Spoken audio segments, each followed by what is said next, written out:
You would notice if something was off, wouldn't you? But my brother, who does nothing, tells me not to interfere. They say siblings are different, but how can I stay silent when our dear mother isn't herself? Mike tells me to stop meddling, claiming I only send $100 a month. Families come in all shapes and sizes. In my case, our father wasn't around. He died in an accident shortly after I was born. Our mother, who never remarried and continued to love him, raised my brother and me alone.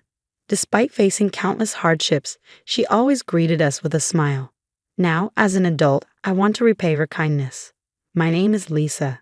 I'm 43, a working mom with a high school-aged son. My brother Mike is 45, married but childless. Our mother, now over 70, is retired and living on her pension. I was relieved knowing she lived with Mike and his wife. We could only visit during Christmas, but they seemed to be getting along well, and my mother appeared to enjoy her peaceful retirement. Recently, though, I've started to worry. Due to societal circumstances in the past few years, I couldn't visit often. We sometimes video chat, but I've noticed she seems to lack energy. Given her age, I think she should get a checkup.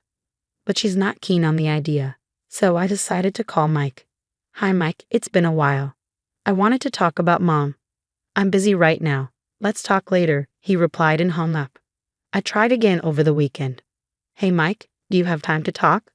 I'm concerned about Mom. I have a terrible headache. Let's talk some other time, and he hung up again. Texts go unread and ignored. If this keeps up, even I will lose my patience. If he's busy or not feeling well, he could call back when he's free, right? If he doesn't like calls, he could at least reply to texts.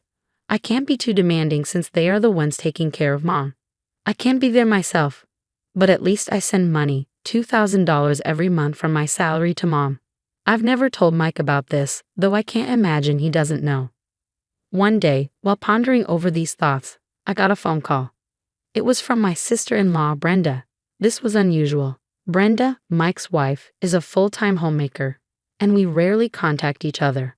Confused, I answered the call. Alisa, what's the deal with this month's money transfer? Was the first thing she said. Her words reminded me that I had missed the usual date for the transfer. So Mike and Brenda were aware of my contributions after all.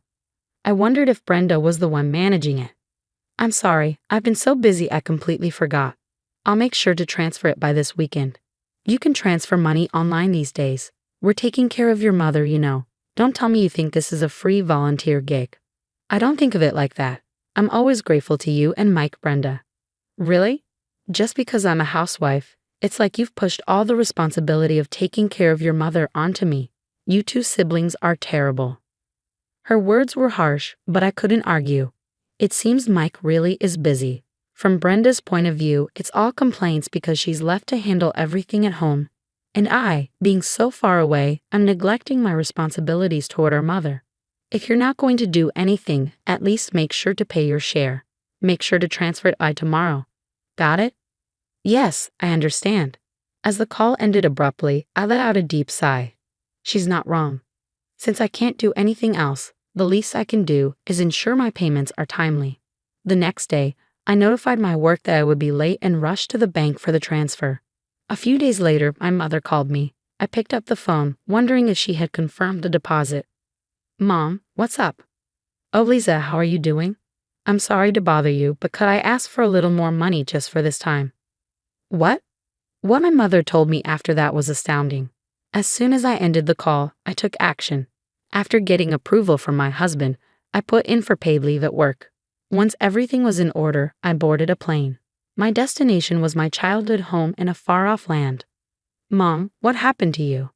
Upon arriving home, I was lost for words at the sight of my mother, who had come to greet me. I couldn't tell over the video calls, but seeing my mother in person after a few years, she had lost a significant amount of weight. I understand she's older, but the degree of her weight loss is alarming. Are you not hungry? No, I definitely have an appetite, but there's no food. What? We don't have money, so there's not much to eat. No money? Wait, Mom, are you making meals? No, Lisa is preparing them. But with only having a cup of noodles every night, I've inevitably lost weight. What about Lisa? Does she also live with such a diet? She says she usually eats out and doesn't eat at home unless Mike is around. What's going on? She has the means to eat out, right? Yet she lets my mother eat such poor meals. Mom, if you can't cook, what about takeout? You could even get some exercise going out to buy it yourself. I'd like to, but we don't have the money. You don't? What about the $2,000 I send every month? Well, Lisa takes it all for the monthly expenses. What? What kind of expenses? It would be too harsh to blame my mother. Her judgment may not be as sharp as it used to be. The problem lies with my brother and his wife. What on earth are they doing? I decided to wait for my brother and his wife to come home and have a discussion. Huh, why are you here? These were the first words out of my sister-in-law's mouth when she returned home. It's been a long time, Brenda. I hope you've been well. What's the deal, suddenly showing up? You know it's rude to just drop by, right? No, but just go. You're in the way. Be gone before Mike comes back. I suppose it's understandable if people are annoyed with me, but why on earth would they want me to go home so badly? Meanwhile, my brother Mike, who was worn out from working overtime, returned home. Huh, why are you here? This was the first thing out of Mike's mouth, too. With a wry smile, I told Mike and Brenda that we needed to have a discussion. What's there to discuss? It's about Mom, Mike. How much do you know about her situation? What's up with Mom? Mom has been eating just a cup of noodles every night. Did you know she wasn't eating anything else? Huh? What are you saying? I mean, Mom's only eating cup noodles. Brenda interrupted. You're being quite loud. What's with her sneezing every time I speak? And what's with those sneezes? Who does she think she is? Brenda, unflustered, looked away, ignoring my glare. I'm saying she's lost too much weight. Have you even been talking to Mom? Do you think I have any time between all this overtime work I've been doing during this recession? Brenda has been taking care of Mom instead of me. You do nothing, so don't butt in.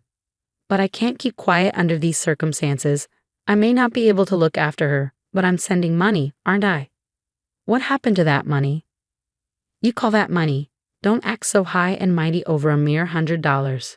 The moment Mike said that, the room fell silent. What?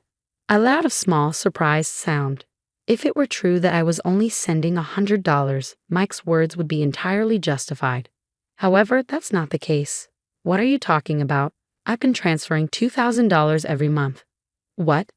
Now it was Mike's turn to be surprised. With a loud noise, Brenda abruptly stood up from her chair. Well, it's getting late, so how about we shower and go to bed? You must be tired, right? Lisa, you're disturbing the peace of the family.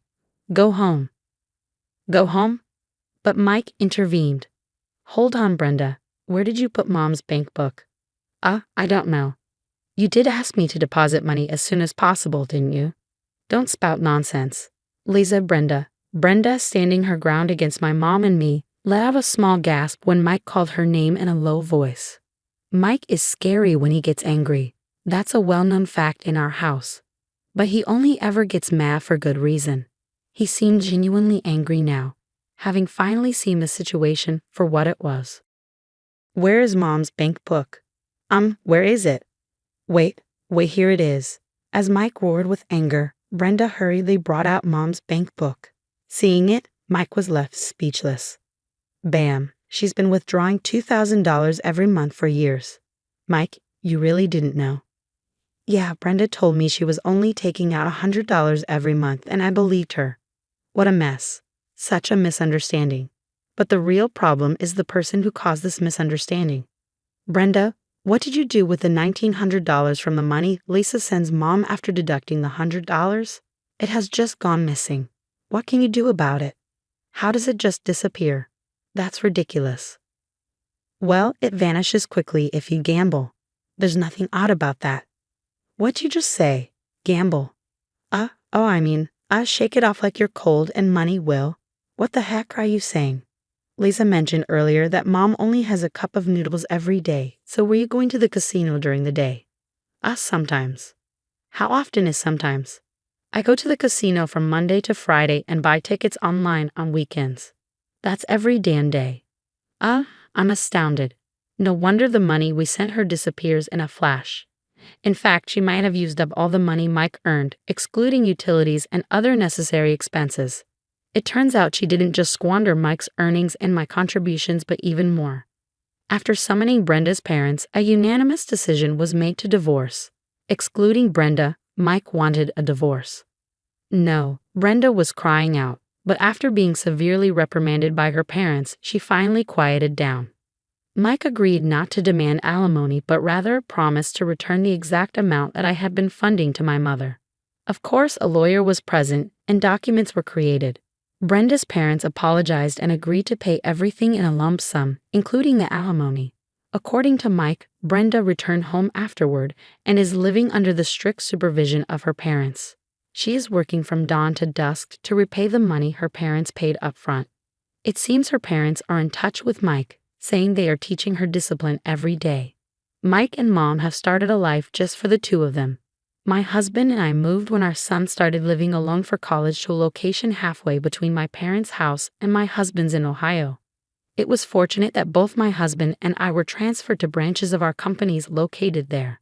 I have even reduced my workload and started to support Mike and Mom's life. Although Mike is not good at cooking, he has been skipping work to deliver lunch to Mom. Mom's face has returned to its former plump and kind expression, which is a relief. With that in mind, I go to see my mother today. Mom, please live a long and healthy life.